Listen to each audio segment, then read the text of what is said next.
আসসালামু আলাইকুম প্রিয় সপ্তম শ্রেণীর শিক্ষার্থীরা, আমি তোমাদের বাংলাদেশ ও বিশ্ব পরিচয় বিজিএস এই বইয়ের ৩৫ পৃষ্ঠা থেকে সম্পূর্ণ বই রিডিং করে দিব। যদি তোমাদের অধ্যায় ১, ২, ৩ থাকে কারো, তাহলে তোমরা আমাকে কমেন্ট বক্সে লিখবা, তাহলে আমি অধ্যায় ১, ২, ৩ এরও রিডিং করে দিব। প্রিয় শিক্ষার্থীরা, তারা অনেকেই মানে হাফ ইয়ারলি পরীক্ষাতে ভালো করেনি বা অনেকে সৃজনশীলে ভালো করতে পারো না। তার মূল বিষয়টা হলো তোমরা অধ্যায়টা ভালো করে রিডিং পড়ো না। তোমরা অনেক সময় গাইড থেকে প্রশ্ন পড়বা, ঠিক আছে, কিন্তু তোমাদের আগে বইটা রিডিং পড়ে নিতে হবে। বই পড়ার পরই তোমরা যদি যা পারো তাই করো না কেন, যেকোনো শিট, সাজেশন, গাইড সব ফলো করতে পারো। কিন্তু আগে বইয়ের অধ্যায়টা পড়ে নিতে হবে ভালো করে। তুমি বইয়ের অধ্যায় না পড়ে শুধু প্রশ্ন, গাইড, শিট, সৃজনশীল এগুলো পড়ো, তাহলে তোমার নিজের মেধাও তৈরি হবে না, আবার তুমি সৃজনশীলগুলো মুখস্থ করতেও কষ্ট হয়ে যাবে, অথবা তুমি কিছুই করতে পারবা না। পরীক্ষায় অনেক কিছু আছে, লিখতে পারবা না। এমসিকিউ গুলো ভালোভাবে পারবা না। তো কিংবা মুখস্থ করতে অনেক প্রেশার হয়ে যাবে, অনেক বেশি মুখস্থ করতে হবে।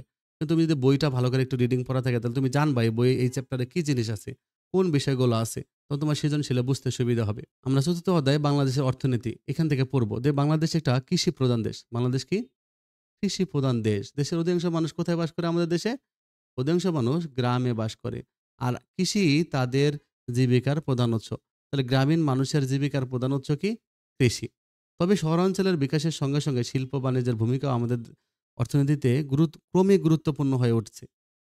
এটা আধুনিক রাষ্ট্রে কৃষি, শিল্প, ব্যবসা-বাণিজ্য কোনো খাতেরই গুরুত্ব কিন্তু অন্য খাত থেকে কম নয়। এগুলো সবগুলো খাত, কৃষি খাত, শিল্প খাত। মানে আমাদের দেশের অর্থনীতির বিষয়গুলোকে ১৫ টা খাতে ভাগ করা হয়েছে। কৃষি, শিল্প, মৎস্য এরকম।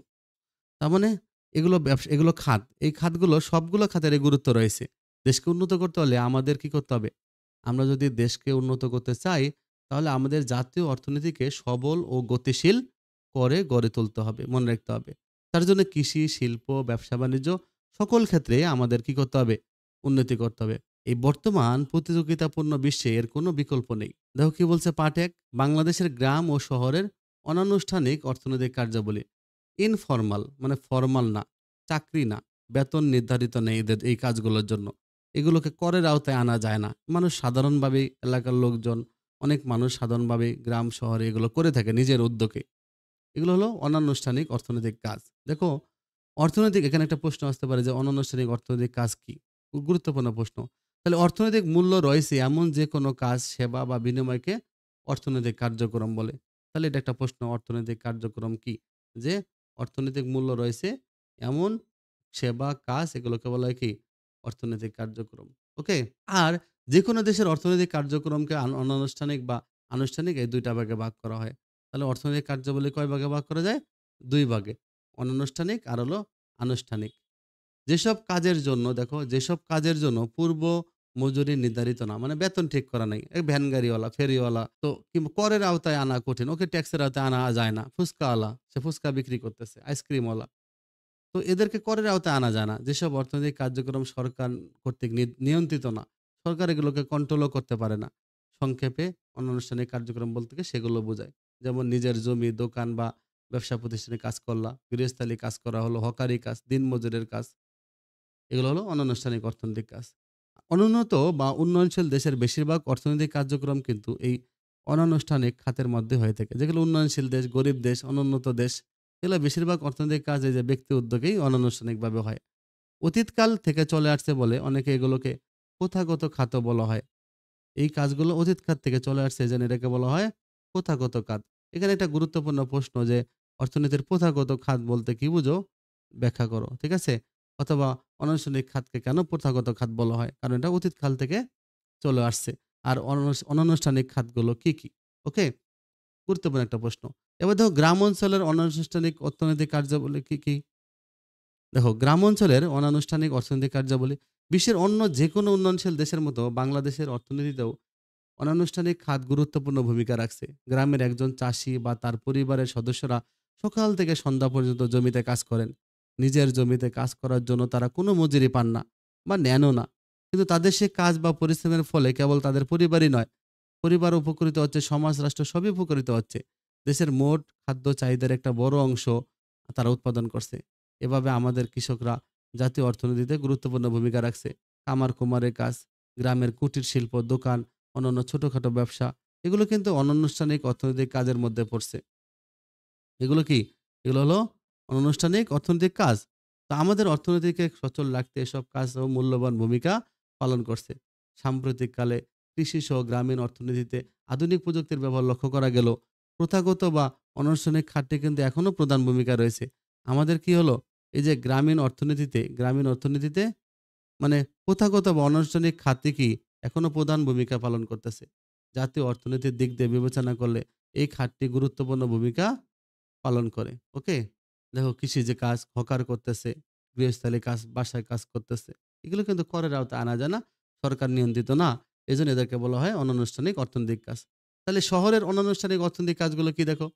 বাংলাদেশ শহরের এই যে বাংলাদেশ শহরগুলোতে উচ্চবিত্ত, মধ্যবিত্ত, নিম্নবিত্ত, বিত্তহীন সকল শ্রেণীর মানুষ কিন্তু শহরে থাকে। ধনী মানুষও থাকে, গরিব মানুষও থাকে।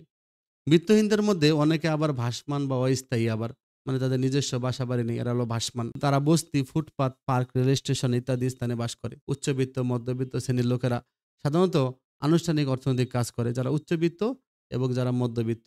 আনুষ্ঠানিক অর্থনৈতিক কাজগুলো যেমন সরকারি, বেসরকারি চাকরি, ব্যবসা-বাণিজ্য ইত্যাদি কাজে নিয়োজিত। নিম্নবিত্ত আর বিত্তহীনরাই শুধুমাত্র ছোটখাটো দোকান, ফুটপাতে হকারি, ফেরিওয়ালা, রিক্সা, ঠেলাগাড়ি চালক, মুটে মানে যারা অন্যের বোঝা বয়। রেল স্টেশনে যারা বোঝা বয় অন্যের এটাকে বলে কুলি বলে। আর বাজার থেকে যে জিনিসপত্র যখন মাথায় করে উঠিয়ে দেয়, বোঝায় এনে দেয়, বাসায় পৌঁছে দেয়, এরা হলো মুটে। মিস্ত্রি, যোগালী কিংবা বাসাবাড়ি কাজ করে জীবিকা নির্বাহ করে। এগুলোকে শহর অঞ্চলের অনানুষ্ঠানিক অর্থনৈতিক কাজ বলা হয়, যোগালী। এগুলো ছোট, ছোট কাজ করে লোকজন। অর্থনীতিতে অনানুষ্ঠানিক খাতের অবদান কি? গ্রাম প্রধান বাংলাদেশের গ্রাম অঞ্চলে বসবাসকারী অধিকাংশ মানুষ নিজস্ব উদ্যোগে ও শ্রমে ধান, পাট, রবি শস্য, শাকসবজি, ফলমূল উৎপাদন, মাছ ধরা, গরু ছাগল, হাঁস মুরগি পালন, কুটির শিল্প, হাটবাজারে পণ্য বিক্রি করার মাধ্যমেও তাদের জীবিকার সংস্থান করছে। শুধু তাই নয়, তারা দেশের অর্থনৈতিক জীবনকে সচল রাখার ক্ষেত্রে ভূমিকা রাখছে। তাহলে এখানে একটা গুরুত্বপূর্ণ প্রশ্ন যে অর্থনীতিতে অনানুষ্ঠানিক খাতের অবদান লেখো। খুবই গুরুত্বপূর্ণ প্রশ্ন, এটা তোমাকে মনে রাখতে হবে। এটা পরীক্ষাতে আসতে পারে যে অর্থনীতিতে অনানুষ্ঠানিক খাতের গুরুত্ব লেখো। এটা মুখস্থ করতে হবে। এটা তোমাদের সৃজনশীলের ঘতে আসে। ওকে? সৃজনশীলের ঘতে আসে। মনে রাখবা। এই খাতগুলোর গুরুত্ব কি তাহলে? তাহলে গ্রাম প্রধান বাংলাদেশের গ্রাম অঞ্চলে বসবাসকারী অধিকাংশ মানুষ কিন্তু নিজের উদ্যোগেই ও শ্রমে নিজের উদ্যোগ এবং শ্রম দিয়ে তারা কি করে?